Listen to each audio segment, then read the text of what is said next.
గోదావరి నదీ జలాలను మూసా ఈసా నదిలో ఆ మైక్ బంద్ చేయండి, ఆ పాట బంద్ చేయండి. రాజేంద్రనగర్ నియోజకవర్గ మిత్రులందరికీ మనస్ఫూర్తిగా అభినందనలు తెలియజేస్తున్నా. ఇంత మంచి కార్యక్రమం ఏర్పాటు చేసి ఈరోజు హైదరాబాదు నగరం అంటే ప్రపంచ దేశాలలోనే ఒక గొప్ప పేరు పొందిన నగరం. ఆనాడు 450 సంవత్సరాల క్రితం ఈ నగరం దినదిన అభివృద్ధి చెందాలి, ప్రపంచంలో ఉండే ప్రతి వాళ్లకు ఇక్కడ అవకాశాలు, ఉద్యోగ ఉపాధి కల్పించాలి అని చెప్పి ఆనాడు నిజాం పాలకులు, కులీ కుతుబ్ షాహీ పాలకులు ఈ నగరాన్ని ప్రారంభించారు. ఆనాడు వారు నిర్మించిన చార్మినార్ కావచ్చు, గోల్కొండ కోటలు కావచ్చు, ఆ తర్వాత నిజాం సర్కార్ 1908లో ఈ నగరం మీద వరదలు ఉప్పెనై కమ్మేసి వేలాది మంది ప్రాణాలను బలి తీసుకున్నప్పుడు నిజాం పాలకులు ఆనాడు మోక్షగుండం విశ్వేశ్వరయ్యను ప్రపంచంలోనే పేరెన్నికగన్న ఒక గొప్ప ఇంజనీర్ను ఈ ప్రాజెక్టుల నిర్మాణానికి, మూసీ నది పరివాహక ప్రాంతము, ఈసా నది పరివాహక ప్రాంతం నుంచి వచ్చే ఈ వరదను, ఈ వరద ముప్పును, ఈ ముప్పు నుంచి ప్రజల్ని కాపాడడానికి 1908లో దాదాపుగా 115 సంవత్సరాల క్రితం ఈ నగరం యొక్క ప్రమాదాన్ని నివారించాలి అని చెప్పి ఆనాడు నిజాం పాలకులు నిర్ణయం తీసుకున్నారు. వారు ప్రపంచంలోనే పేరెన్నికగన్న గొప్ప ఇంజనీర్. వారి యొక్క దూరదృష్టితోని ఈ ప్రాంతంలో వికారాబాద్ అడవుల్లో పుట్టిన మూసీ నది నుంచి వచ్చే వరదను నియంత్రించడం ద్వారా ఉస్మాన్ సాగర్, హిమాయత్ సాగర్ ప్రాజెక్టులను నిర్మించి వరదల్ని నియంత్రించడమే కాదు, ఈ నగరానికి తాగునీరును అందించే పెద్ద కార్యక్రమాన్ని ఆనాడు తీసుకున్నారు. 1920-22లో ఈ ప్రాజెక్టులను పూర్తి చేస్తే 100 సంవత్సరాల పైగా ఈ నగరానికి వస్తున్న వివిధ జిల్లాల ప్రజల్ని, వివిధ రాష్ట్రాల ప్రజలను, వివిధ దేశాల నుంచి వచ్చే ప్రజలకు ఈరోజు తాగునీరు అందుతున్నది అనంటే ఆనాడు నిజాం సర్కారు దూరదృష్టితో ఆలోచన చేసి ఉస్మాన్ సాగర్, హిమాయత్ సాగర్ ప్రాజెక్టులను కట్టడం ద్వారా ఈరోజు మనకు తాగునీటి సమస్య తీరింది. కానీ ప్రతి సంవత్సరం దాదాపుగా 3% ప్రజలు హైదరాబాదు నగరానికి వలస వస్తున్నారు. ఈ ప్రాంతంలో ఉద్యోగాల కోసం, ఉపాధి కోసం, ఈ నగర అభివృద్ధిలో భాగస్వాములై ఈనాడు 1.5 కోటి జనాభాకు దాదాపుగా మనం పెరుగుతున్నాం. 1 కోటి పైన జనాభా ఉన్న ఈ ప్రాంతానికి ఆనాడు కాంగ్రెస్ పార్టీ అధికారంలో ఉన్నప్పుడు మొట్టమొదట మంజిరా నది నుంచి 1965లో ఈ నగరానికి ఉస్మాన్ సాగర్, హిమాయత్ సాగరే కాదు ఇంకా నీళ్లు కావాలి అని మంజిరా నది మీద నుంచి మన నగరానికి తాగునీళ్లను తీసుకొచ్చారు. ఇవి కూడా సరిపోలేదు. మీకందరికీ తెలుసు ఆనాడు పెద్దలు పి జనార్దన్ రెడ్డి గారు ప్రతిపక్ష నాయకుడు ఉన్నప్పుడు ఎండాకాలం వచ్చిందంటే సచివాలయం ముందల కుండల ప్రదర్శన ఉండేది. నగరంలో ముఖ్యంగా బస్తీలలో తాగునీటి సమస్యను పరిష్కరించడానికి 4 రోజులకు, 5 రోజులకు, వారానికి ఒక్కసారి ఆనాడు తాగడానికి నీళ్లు వచ్చేవి. పేదలు పడుతున్న కష్టాలను చూసి పి జనార్దన్ రెడ్డి గారు ఆనాడు నిరంతరం పోరాటాలు చేయడంతో ఈ మంజిరా నది, అదేవిధంగా ఉస్మాన్ సాగర్, హిమాయత్ సాగర్ నదీ జలాలే కాదు కృష్ణా నది జలాలను తరలించడం ద్వారా నగరం యొక్క దాహార్తిని తీర్చాలని ఆనాడు నిర్ణయం తీసుకున్నారు. అందుకే కృష్ణా నది నుంచి, నాగార్జున సాగర్ నుంచి ఈ నగరానికి తాగునీటిని తరలించే కార్యక్రమాన్ని 2002లో ప్రారంభించారు. ఆ తర్వాత ఫేజ్ 1, ఫేజ్ 2, ఫేజ్ 3 3 పథకాలను ఆనాడు Congress party doctor YS Rajasekhara Reddy గారు ముఖ్యమంత్రిగా ఉన్నప్పుడు కొనసాగించడం జరిగింది. అదేవిధంగా కృష్ణానది జలాలు సరిపోవన్నప్పుడు గోదావరి జలాలను కూడా ఇక్కడికి తరలించాలని శ్రీపాద ఎల్లంపల్లి నుంచి గోదావరి జలాలను హైదరాబాదు నగరానికి తరలించే కార్యక్రమాన్ని కూడా మనం తీసుకోవడం జరిగింది. ముఖ్యంగా రాజశేఖర రెడ్డి గారు ముఖ్యమంత్రిగా ఉన్నప్పుడు, శ్రీధర్ బాబు గారు మంత్రిగా ఉన్నప్పుడు శ్రీపాద ఎల్లంపల్లి నుంచి గోదావరి జలాలను తరలించే కార్యక్రమాన్ని ప్రారంభించుకుంటే అవి 2016 సంవత్సరంలో నగరానికి వచ్చినాయి.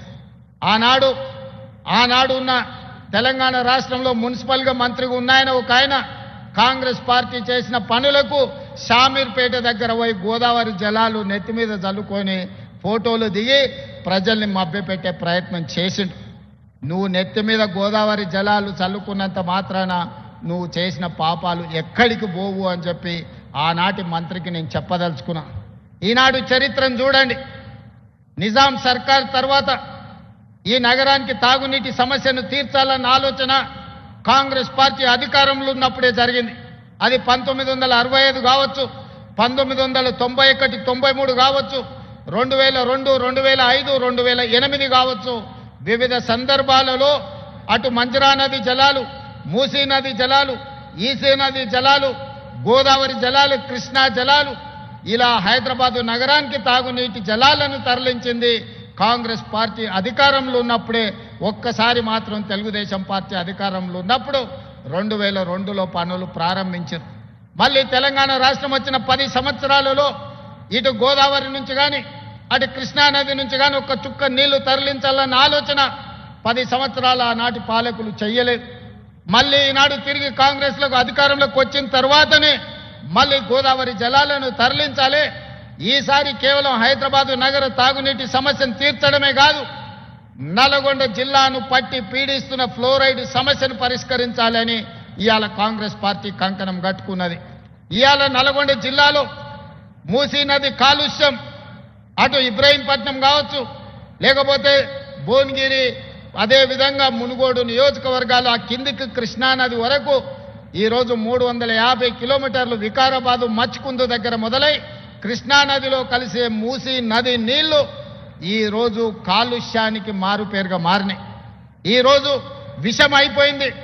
మూసీ నదిలో ప్రవహించే నీళ్లు ఈరోజు ఎల్బీ నగరు, ఇబ్రహీంపట్నము, అదేవిధంగా భువనగిరి, ఆలేరు, ఇతర ప్రాంతాలలో ఆ నీళ్లు తాగితే అవి విషమై పశువుల ప్రాణాలు తీసుకోవడమే కాదు, మనుషుల ప్రాణాలు కూడా పోతున్నాయి. ఇలా కొత్తగా ఆడపిల్లలకు పెళ్ళైతే పుట్టబోయే బిడ్డలు కూడా అంగవైకల్యంతో పుట్టే పరిస్థితి ఉన్నది. ఇవాళ ఆడబిడ్డలకు పురిటి సమస్యలు వచ్చినాయి.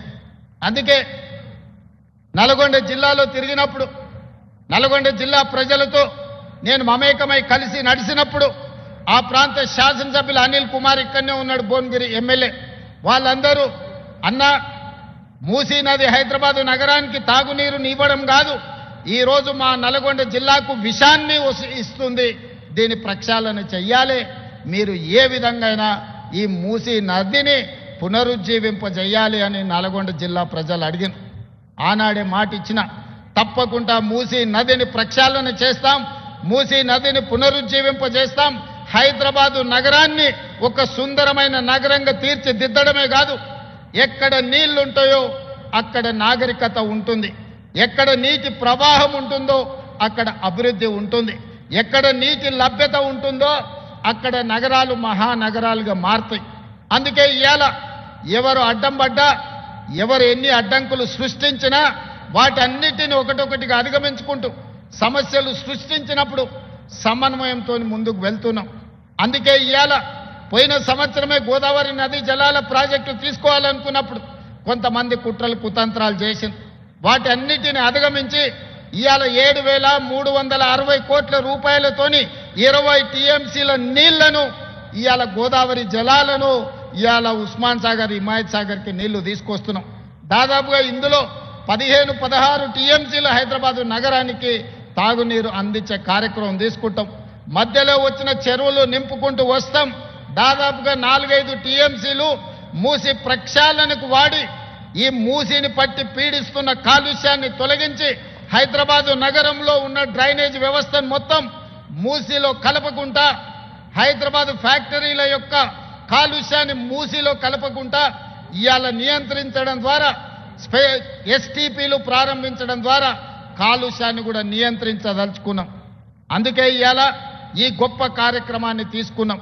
ఈ గొప్ప కార్యక్రమంతో హైదరాబాదు నగరానికి తాగునీటి సమస్యను పరిష్కరించడమే కాదు, నల్గొండ జిల్లాను పట్టి పీడిస్తున్న ఈ మూసి కాలుష్యం నుంచి నల్గొండ జిల్లాకు విముక్తి కలిగించే బాధ్యత ఈరోజు తీసుకున్నాం. ఒక ఆయన అంటున్నాడు, అయ్యా ఇది కాళేశ్వరం నీళ్ళే కదా అని. ఆయన తాటి చెట్టు లెక్క వెరిగిండు కానీ ఆవకి తాటికాయ అంతా కూడా మోకాళ్ళల్లో ఆయనకు తలకాయ లేదు. కాళేశ్వరం ప్రాజెక్టు కట్టింది మేడిగడ్డ, అన్నారం, సుందిల్లా, అది కుప్పగూలిపోయింది. కాళేశ్వరం కాస్త కూలేశ్వరం అయింది. శ్రీపాద ఎల్లంపల్లి ప్రాజెక్టు పేరే శ్రీపాదరావు గారి పేరు మీద ఉన్నది. అది మీ తాతనో మీ ముత్తాతనో కట్టింది కాదు. శ్రీధర్ బాబు గారు తండ్రి కాంగ్రెస్ పార్టీ కట్టింది శ్రీపాద ఎల్లంపల్లి. ఇవాళ గోదావరి నదీ జలాలు నగరానికి వస్తున్నాయనంటే శ్రీపాద ఎల్లంపల్లె మూలం. అక్కడి నుంచే గోదావరి జలాలను పట్టుకొని హైదరాబాదు నగరానికి మనం ఈరోజు తరలిస్తున్నాం. ఆ సంగతి మర్చిపోయి ఈరోజు మల్లన్న సాగర్ నుంచి అంటున్నాడు. మల్లన్న సాగర్ ఎప్పుడే రాజశేఖర రెడ్డి గారు 2008-9లో ప్రారంభించిన ప్రాజెక్టు కాదా? ఆనాడు మహారాష్ట్ర సరిహద్దులో ఆదిలాబాదులో ప్రారంభించిన తుమ్మిడిహెట్టి ప్రాజెక్టు చేవెళ్ల వరకు తీసుకెళ్లాలని ప్రాణహిత చేవెళ్లను ఆనాడు డాక్టర్ వైఎస్ రాజశేఖర రెడ్డి గారు ప్రారంభించారు. దానికి పెద్దలు కాక వెంకటస్వామి గారి సూచన మేరకు డాక్టర్ బాబా సాహెబ్ అంబేద్కర్ ప్రాణహిత చేవెళ్ల ప్రాజెక్ట్ అని పెట్టుకున్నాం. ఇవాళ కాసుల కక్కుర్తి కోసం ఈరోజు తుమ్మిడిహెట్టి దగ్గర ప్రారంభించాల్సిన ప్రాజెక్టును అక్కడ తలకాయ తొలగించిండ్రు, తీసుకెళ్లి మేడిగడ్డకు తీసుకెళ్ళాడు. ఇక్కడ చేవెళ్లను చివరి ఆయకట్టును తొలగించాడు. ఇవాళ రంగారెడ్డి జిల్లాకు అన్యాయం జరిగిందంటే ఈనాడు టీఆర్ఎస్ చేసిన అన్యాయం కాదా? ఆనాడు చేవెళ్లలో రాజశేఖర రెడ్డి గారు ప్రారంభించిన ప్రాజెక్టు అటు చేవెళ్ల, వికారాబాద్, తాండూరు, పరిగి వరకు గోదావరి జలాలను అందించడం ద్వారా ఈరోజు ఈ రంగారెడ్డి జిల్లాలో గోదావరి జలాలతోని వ్యవసాయానికి అందించాలని ఆనాడు డాక్టర్ వైఎస్ రాజశేఖర రెడ్డి గారు ఉన్నప్పుడు కాంగ్రెస్ పార్టీ చేసిన ప్రణాళిక కాదా?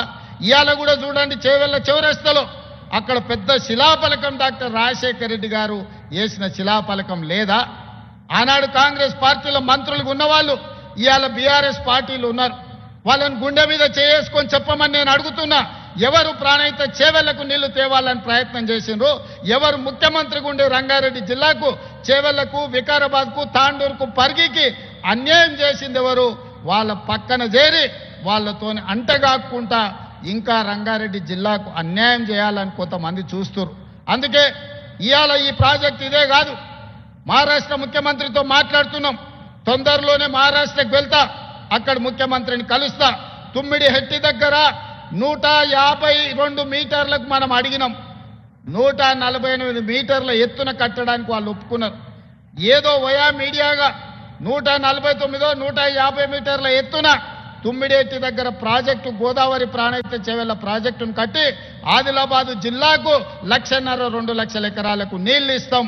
అదేవిధంగా మల్లన్న సాగర్ నుంచి మెదక్కే మలిపిన గోదావరి జలాలను మళ్ళీ రంగారెడ్డి జిల్లాకు తెచ్చి చేవెళ్ల, వికారాబాద్, తాండూరు, పరిగి, కొంత కొడంగల్ ప్రాంతానికి కూడా గోదావరి జలాలను తరలించడం ద్వారా ఈ ప్రాంత రైతాంగాన్ని కూడా ఆదుకునే బాధ్యత కాంగ్రెస్ పార్టీ తీసుకుంటుంది. ఇవాళ నగరం యొక్క ప్రజల యొక్క దాహార్తిని తీర్చడానికి ఈరోజు ఈ సాగునీటి ప్రాజెక్టులు తీసుకొచ్చినాం. అందుకే మిత్రులారా, వేదిక మీద ఉన్న పెద్దలందరూ నేను అడుగుతున్నా, మూసీ నది ఒక మురికి కూపంగా మారింది. దీన్ని అద్భుతంగా మార్చుకుందామా లేదా ఆలోచన చెయ్యండి. నరేంద్ర మోడీ గారు గుజరాత్లో సబర్మతి రివర్ ఫ్రంట్ కట్టుకున్నారు. గంగా నది రివర్ ఫ్రంట్ను ఉత్తరప్రదేశ్లో యోగి ఆదిత్యనాథ్ దాస్ కట్టుకున్నాడు. ఈరోజు ఢిల్లీలో రేఖా గుప్తా యమునా నది రివర్ ఫ్రంట్ కట్టుకుంటుంది. నేను అడుగుతున్న మిత్రులను, నరేంద్ర మోడీలో గంగా నది ప్రక్షాళన జరుగుతాయి, యమునా నది ప్రక్షాళన ఢిల్లీలో జరుగుద్ది. ఉత్తరప్రదేశ్లో గంగా నది ప్రక్షాళన జరుగుద్ది. గుజరాత్లో మీకు సబర్మతి నది ప్రక్షాళన జరుగుతుంది. నేను అడుగుతున్న, హైదరాబాద్లో మూసీ నది ప్రక్షాళన ఎందుకు జరగకూడదు? నరేంద్ర మోడీ గారు చేసుకోవచ్చు, యోగి చేసుకోవచ్చు, రేఖా గుప్తా చేసుకోవచ్చు. కానీ తెలంగాణ రాష్ట్రంలో 4 కోట్ల తెలంగాణ ప్రజలకు ఎందుకు మూసీ నది ప్రక్షాళన జరగొద్దు?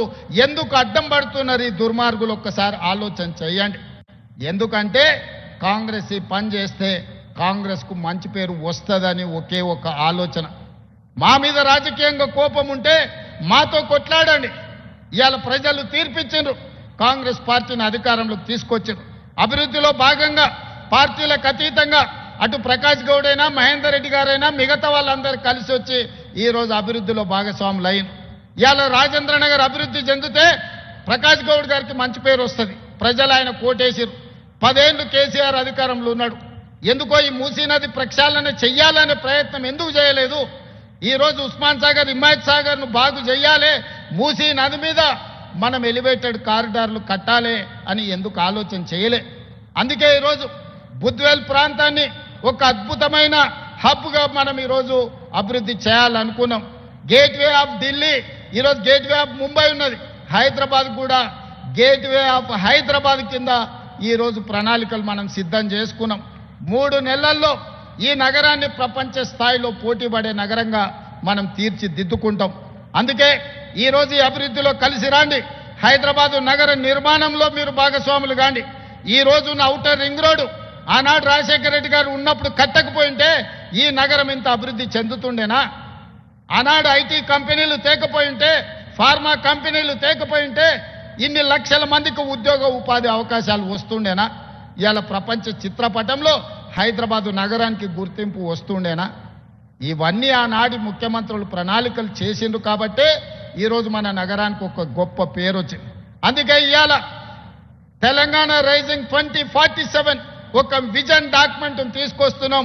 డిసెంబర్ 9, 2025 నాడు తెలంగాణ జాతికి అంకితం చేయబోతున్నాం. రాబోయే 100 సంవత్సరాలు హైదరాబాదు నగరమే కాదు తెలంగాణ రాష్ట్రాన్ని ఏ విధంగా అభివృద్ధి పదం వైపు మనం నడిపించాలో ఇవాళ కార్యక్రమాలు తీసుకుంటున్నాం. కలిసి రండి. ఈ కడుపులో విషం పెట్టుకొని ప్రాజెక్టులు ఆపకండి. ఇవాళ మనం మూసీ రివర్ ఫ్రంట్ని చేసుకుందాం, ఫ్యూచర్ సిటీని కట్టుకుందాం, RRR నగరాన్ని, RRR రింగ్ రోడ్లను వేసుకుందాం, మెట్రో నగరాన్ని విస్తరించుకుందాం. ఇవాళ ఇవన్నీ ప్రణాళికలు చేసుకోవాలంటే మీ అందరి సహకారం ఉండాలి. మీరు అండగా నిలబడండి. రాబోయే 10 ఏళ్లలో అద్భుతమైన నగరంగా, ప్రపంచంలోనే గొప్ప నగరంగా హైదరాబాదు నగరాన్ని తీర్చిదిద్ది లక్షలాది మంది నిరుద్యోగ యువకులకు ఉద్యోగ ఉపాధి అవకాశాలు కల్పించే రాష్ట్రంగా మన తెలంగాణను తీర్చిదిద్దుకుందాం. మిత్రులారా, వాళ్ళు వీళ్ళు ఎన్ని చేసినా, ఎన్ని కుట్రలు చేసినా, ఎన్ని కుతంత్రాలు చేసినా, ఎన్ని రకాలుగా అడ్డం పడ్డా మా ప్రభుత్వం తిప్పికొడుతుంది, ఒక్కరొక్కరి సంగతి కూడా చూస్తుందని నేను ఈ సందర్భంగా తెలియజేస్తూ, ఏది ఏమైనా ఇంత మంచి కార్యక్రమాన్ని ఏర్పాటు చేసిన ప్రభుత్వ అధికారులతో పాటు ప్రజాప్రతినిధులను కూడా మనస్ఫూర్తిగా అభినందిస్తూ సెలవు తీసుకుంటున్నా. ఈ నగరాన్ని గొప్పగా తీర్చిదిద్దే దాంట్లో మీరు అండగా నిలబడండి. నష్టపోయే పేదలను మన ప్రభుత్వం ఆదుకుంటుంది. వాళ్ళందరికీ సహాయాన్ని అందించే బాధ్యత నాది. ఆ వెనకాలన్న మా అక్కలకు మాట ఇస్తున్నా, ఈ నిర్మాణంలో ఎవ్వరు నష్టపోయినా అందరినీ మన ప్రభుత్వం ఆదుకుంటుంది. ఇది ఇందిరమ్మ రాజ్యం, పేదోళ్ళ రాజ్యం, పేదలకు న్యాయం జరుగుతుందని తెలియజేస్తూ మీ అందరి దగ్గర సెలవు తీసుకుంటున్నా. ధన్యవాదాలు మిత్రులారా.